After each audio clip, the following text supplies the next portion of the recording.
നമസ്കാരം. മലയാളി വാർത്തയിലേക്ക് സ്വാഗതം.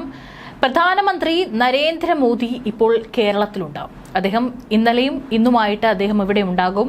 എല്ലാവർക്കും അറിയാം, നമ്മുടെ ഏറെ അഭിമാന പദ്ധതിയായിട്ടുള്ള വിഴിഞ്ഞം തുറമുഖം അദ്ദേഹം രാഷ്ട്രത്തിന് സമർപ്പിക്കാനായിട്ട് കുറച്ച് മണിക്കൂറുകൾ മാത്രമാണുള്ളത്. ഇന്ന് ഉച്ചയ്ക്ക് 12:30 വരെ അദ്ദേഹം വിഴിഞ്ഞത്തുണ്ടാവും. കഴിഞ്ഞ ദിവസമാണ് അദ്ദേഹം തിരുവനന്തപുരം അന്താരാഷ്ട്ര വിമാനത്താവളത്തിലെത്തിയത്.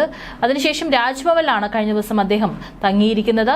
കനത്ത സുരക്ഷയാണ് അദ്ദേഹത്തിന്റെ വാഹനം കടന്നു പോകുന്ന ഭാഗങ്ങളിലും അതുപോലെ തന്നെ വിഴിഞ്ഞം ഭാഗത്തൊക്കെ തന്നെ ഒരുക്കിയിട്ടുള്ളത്. ഏതായാലും അദ്ദേഹം വരുന്നതിന് ഒരാഴ്ച മുമ്പ് തന്നെ കേരളത്തിൽ പലയിടങ്ങളിലും പ്രധാനപ്പെട്ട ഹോട്ടലുകൾ, അതുപോലെ തന്നെ റെയിൽവേ സ്റ്റേഷനുകൾ, വിമാനത്താവളത്തിലടക്കം ബോംബ് ഭീഷണി ഉയർന്നിട്ടുണ്ടായിരുന്നു. ഇതിൽ കേന്ദ്ര ഇന്റലിജൻസ് അടക്കം കേരളത്തെ ആശങ്ക അറിയിച്ചിട്ടുണ്ടായിരുന്നു. കാരണം ഇത്തരത്തിൽ ഉയർന്നു വരുന്ന ബോംബ് ഭീഷണികളുടെ ഉറവിടം കണ്ടെത്താനായിട്ട് സാധിക്കുന്നില്ല. ഈ ഒരു ബോംബ് ഭീഷണി ഉയരുമ്പോൾ അവിടെ വേഗം എത്തി ഡോക്സ്കോണിന്റെയും മറ്റും നേതൃത്വത്തിൽ പരിശോധന നടത്തിയിട്ട് അത് വ്യാജമാണെന്ന് അല്ലെങ്കിൽ അത്തരത്തിലൊന്നും തന്നെ കണ്ടെത്താനായിട്ട് സാധിക്കുന്നില്ല. എന്നിരുന്നാലും അടിക്കടി ഉയരുന്ന ഇത്തരത്തിലുള്ള ബോംബ് ഭീഷണികളുടെ ഉറവിടം കണ്ടെത്താൻ സാധിക്കാത്തതും തീർത്തും പോലീസിനടക്കം സേനയ്ക്കടക്കം വലിയ നാണക്കേട് ഉണ്ടാക്കുന്ന സംഭവമാണ്. ഏതായാലും അദ്ദേഹം വരുമ്പോൾ എന്തെങ്കിലും പഴുതടച്ചിട്ടുള്ള സുരക്ഷയാണ് ഒരുക്കുന്നത്. പ്രത്യേകിച്ച് പഹൽഗാം ഭീകരാക്രമണത്തിന്റെ പശ്ചാത്തലത്തിൽ കൂടിയാണ് അദ്ദേഹം കേരളത്തിലേക്ക് എത്തുന്നത്. പക്ഷേ എന്നിരുന്നാലും എന്തെങ്കിലും ഒരു വീഴ്ച സംഭവിക്കുമെന്നുള്ളത് അറിയാം. ഇപ്പോഴിതാ പ്രധാനമന്ത്രിയെ പോലുള്ളവർ യാത്ര ചെയ്യുന്ന റോഡുകളെല്ലാം തന്നെ പെർഫെക്റ്റ് ആയിരിക്കണം എന്നുള്ള കാര്യമുണ്ട്. കുണ്ടും കുഴിയും ഒക്കെ നികത്തി കുതിച്ചുപായാനുള്ള സൗകര്യമുള്ള റോഡുകൾ, ഇതിനൊപ്പം അടിസ്ഥാന സൗകര്യവും വേണം എന്നുള്ളതാണ്. എന്നാൽ പ്രധാനമന്ത്രി നരേന്ദ്രമോദി വിമാനത്താവളത്തിൽ നിന്ന് രാജ്ഭവനിലേക്ക് വരുന്ന വഴിയിൽ തെരുവ് വിളക്കുകൾ പ്രവർത്തിച്ചില്ലത്രേ. തിരുവനന്തപുരം കോർപ്പറേഷനിലെ BJP കൗൺസിലർമാരാണ് സുരക്ഷാ വീഴ്ച ആരോപിച്ചുകൊണ്ട് ഇപ്പോൾ പ്രതിഷേധം അറിയിച്ചിരിക്കുന്നത്. അതായത് ഈ വെള്ളയമ്പലത്തെ അയ്യങ്കാളി സ്ക്വയറിലെ തെരുവ് വിളക്കുകളാണ് പ്രവർത്തിക്കാതിരുന്നത്. പ്രധാനമന്ത്രിയുടെ വരവ് പ്രമാണിച്ച് തിരുവനന്തപുരം നഗരത്തിൽ അതീവ സുരക്ഷയാണ് ഒരുക്കിയിരിക്കുന്നത്. അതിനിടെയാണ് പ്രധാനമന്ത്രി റോഡ് മാർഗം സഞ്ചരിക്കുന്ന പ്രദേശത്ത് തെരുവ് വിളക്കുകൾ ഒന്നും കത്തിയില്ല എന്ന ആരോപണം ഉയരുന്നത്. അതും ഈ ഒരു വെള്ളയമ്പലം ആ ഭാഗം എന്ന് പറയുന്നത് രാജ്ഭവൻ അദ്ദേഹം തങ്ങുന്നതിന് ഏറ്റവും അടുത്തുള്ള ഈ ഒരു ജംഗ്ഷനാണ്. ആ ഒരു മേഖലയാണ് ഈ പറയുന്ന വെള്ളയമ്പലം ഭാഗങ്ങളൊക്കെ തന്നെ. അവിടങ്ങളിലാണ് തെരുവ് വിളക്കുകൾ കത്തിയില്ല എന്നുള്ളത്. പലപ്പോഴും നമ്മൾ കണ്ടിട്ടുണ്ട് പല മേഖലകളിലും തെരുവ് വിളക്കുകൾ കൃത്യമായി തന്നെ പ്രവർത്തിക്കാറില്ല എന്നുള്ളത്. പല ഭാഗങ്ങളിലും ഇരുട്ടിലൂടെ തന്നെ നടക്കേണ്ട ഗതികേടാണ്. എന്നാൽ ചില ഭാഗങ്ങളിൽ ടൗണിലേട്ടൊക്കെ വരുമ്പോൾ തന്നെ അവിടെയൊക്കെ തെരുവ് വിളക്കുകൾ പ്രവർത്തിക്കുന്നുണ്ട് അല്ലെങ്കിൽ കത്തുന്നുണ്ട്. പക്ഷേ കുറച്ചും കൂടി നമ്മൾ ഉള്ളിലോട്ട് പോകുന്ന ഭാഗങ്ങളിലൊന്നും തന്നെ തെരുവ് വിളക്കുകൾ കൃത്യമായി തന്നെ കത്തുന്നില്ല അല്ലെങ്കിൽ അത് പ്രവർത്തിക്കുന്നില്ല. പലപ്പോഴും വിളിച്ച് പരാതിയൊക്കെ പറഞ്ഞാൽ തന്നെ അത് സമയമെടുക്കും ഒരുപക്ഷെ അത് ശരിയാക്കി വരാനൊക്കെ തന്നെ. ഏതായാലും ഇപ്പോൾ തിരുവനന്തപുരം നഗരസഭയ്ക്കെതിരെ ഇത് ചർച്ചയാക്കി മാറ്റാനാണ് BJPയുടെ നീക്കം. വളരെ അടിസ്ഥാനപരമായിട്ടുള്ള കാര്യങ്ങൾ പോലും ശ്രദ്ധിക്കാൻ പറ്റാത്തത് കോർപ്പറേഷന്റെ വീഴ്ചയായിട്ട് ചൂണ്ടിക്കാണിക്കാനാണ് ഇപ്പോൾ BJP ശ്രമം നടത്തുന്നത്. SPGയും ഈ കുറവ് ശ്രദ്ധിച്ചില്ല എന്നുള്ള സൂചനയും പുറത്തു വരുന്നുണ്ട്. വിഴിഞ്ഞം രാജ്യാന്തര തുറമുഖം രാജ്യത്തിന് സമർപ്പിക്കാനായിട്ടാണ് തിരുവനന്തപുരത്ത് പ്രധാനമന്ത്രി നരേന്ദ്രമോദി കഴിഞ്ഞ ദിവസം വൈകുന്നേരത്തോടു കൂടി തന്നെ എത്തിയത്. രാത്രി രാജ്ഭവനിൽ തങ്ങിയ ശേഷം ഇന്ന് രാവിലെ 10:30 ശേഷമായിരിക്കും അദ്ദേഹം വിഴിഞ്ഞത്ത് എത്താനായിട്ടുള്ള നീക്കങ്ങൾ. ഇതാണ് അദ്ദേഹത്തിന്റെ സമയക്രമം. പക്ഷെ ഇതിലും മാറ്റം വരാനുള്ള ചാൻസ് ഉണ്ട്. മറ്റ് സുരക്ഷയുടെ പ്രശ്നമൊന്നും മോദിയുടെ യാത്രയിൽ ഉണ്ടായില്ല എന്നുള്ളതാണ്. ഒന്നിലേറെ റൂട്ടുകൾ പ്രധാനമന്ത്രിക്കായി കണ്ടുവച്ചിരുന്നു. എന്നാൽ പ്രധാന വഴിയെ തന്നെയാണ് മോദി എത്തിക്കാനായത്. ഇതിനിടെ വെളിച്ചമില്ലായ്മയും ചർച്ചയായിരിക്കുകയാണ്. കാരണം ഏകദേശം 7:45 കൂടിയിട്ടാണ് അദ്ദേഹം വിമാനത്താവളത്തിൽ വന്നിറങ്ങിയത്.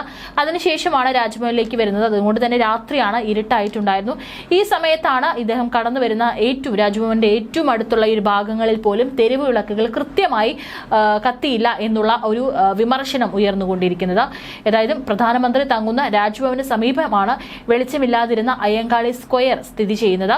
വിഴിഞ്ഞം അന്താരാഷ്ട്ര തുറമുഖത്തിന്റെ കമ്മീഷനിങ്ങിനായി പ്രധാനമന്ത്രി നരേന്ദ്രമോദി കേരളത്തിലെത്തിയത് വ്യാഴാഴ്ച വൈകിട്ട് 7:50 കൂടിയിട്ടാണ്. ശംഖുമുഖം എയർപോർട്ട് ടെക്നിക്കൽ ഏരിയയിലാണ് പ്രധാനമന്ത്രി വന്നിറങ്ങിയത്.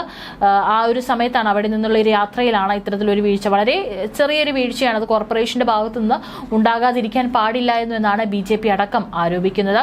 ഏതായാലും മറ്റ് സുരക്ഷാ പ്രശ്നങ്ങളൊന്നും തന്നെ അദ്ദേഹത്തിന്റെ കഴിഞ്ഞ ദിവസത്തെ എയർപോർട്ടിൽ നിന്നും രാജ്ഭവൻ വരെയുള്ള യാത്രയിൽ ഉണ്ടായിരുന്നില്ല എന്നുള്ളതാണ്. മാത്രമല്ല പല ഭാഗങ്ങളിലും ഒരുപാട് ആളുകളാണ് അദ്ദേഹത്തെ കാണാനായിട്ട് തടിച്ചുകൂടിയിട്ടുണ്ടായിരുന്നത്. അവരോടൊക്കെ തന്നെ അദ്ദേഹം കാറിലിരുന്ന് കൈവീശി കാണിക്കുകയും മറ്റും ചെയ്തിട്ടുണ്ടായിരുന്നു. അതിന്റെ ദൃശ്യങ്ങളും പുറത്തു വന്നിട്ടുണ്ടായിരുന്നു. എന്നിരുന്നാലും അദ്ദേഹം കടന്നു വരുന്ന വഴികളിലൊക്കെ തന്നെ മറ്റുള്ള വാഹനങ്ങൾ വാഹനങ്ങൾ പാർക്ക് ചെയ്യാൻ പോലീസ് അനുവദിച്ചിട്ടുണ്ടായിരുന്നില്ല. മണിക്കൂറുകൾക്ക് മുമ്പ് തന്നെ ഗതാഗതത്തിൽ നിയന്ത്രണം ഏർപ്പെടുത്തിയിട്ടുണ്ടായിരുന്നു. വാഹനങ്ങൾ എവിടെയും കടത്തിവിടുന്നതിലൊക്കെ തന്നെ കർശനമായിട്ടുള്ള സുരക്ഷയായിരുന്നു നടത്തിയിട്ടുണ്ടായിരുന്നത്. രാജ്ഭവൻ പരിസരങ്ങളിലൊക്കെ തന്നെ കഴിഞ്ഞ കുറച്ച് ദിവസങ്ങൾക്ക് മുമ്പ് തന്നെ സുരക്ഷാ നടപടികളുടെ ഭാഗമായിട്ട് അവിടെ പരിശോധനയും മറ്റുമൊക്കെ തന്നെ നടന്നു വരികയായിരുന്നു.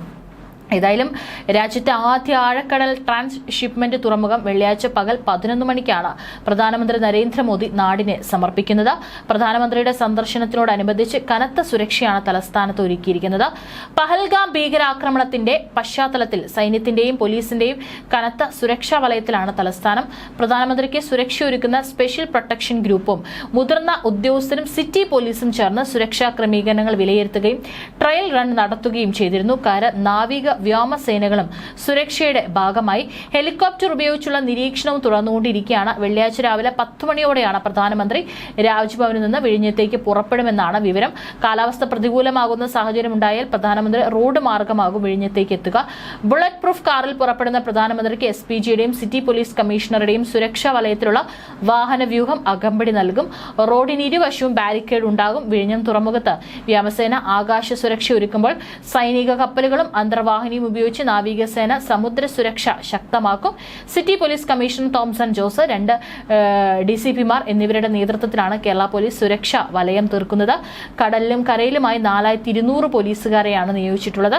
തലസ്ഥാനത്ത് തുടർച്ചയായി വ്യാജ ബോംബ് ഭീഷണി ഉണ്ടാകുന്ന സാഹചര്യം അടക്കം പരിഗണിച്ചും കേരള പോലീസിന്റെ കൂടുതൽ ബോംബ് സ്ക്വാഡുകളെ വിന്യസിച്ചിട്ടുണ്ട്. വേദിയിൽ 17 പേർ മാത്രമായിരിക്കും ഉണ്ടാവുക. പ്രധാനമന്ത്രിയും മുഖ്യമന്ത്രിയും ഉൾപ്പെടെ 17 പേരായിരിക്കും ഉണ്ടാവുക. പ്രതിപക്ഷ നേതാവ് VD സതീശനും വേദിയിൽ ഇരിപ്പിടമുണ്ട്. എന്നാൽ അദ്ദേഹം എത്തുന്നില്ല, അങ്ങോട്ടേക്ക് വരില്ല എന്നാണ് അദ്ദേഹം അറിയിച്ചിരിക്കുന്നത്. കൂടാതെ ഗവർണർ രാജേന്ദ്ര അർലേക്കർ, കേന്ദ്ര സഹമന്ത്രി സുരേഷ് ഗോപി, മന്ത്രി VN Vasavan, Gautam Adani, Karan Adani, mayor Shashi Tharoor, M Vincent തുടങ്ങിയവർ വേദിയിലുണ്ടാകും. ചടങ്ങിൽ സംസാരിക്കുന്നത് 3 പേർ മാത്രമായിരിക്കും. പ്രധാനമന്ത്രി, മുഖ്യമന്ത്രി, മന്ത്രി VN വാസവൻ എന്നിവരായിരിക്കും സംസാരിക്കുക.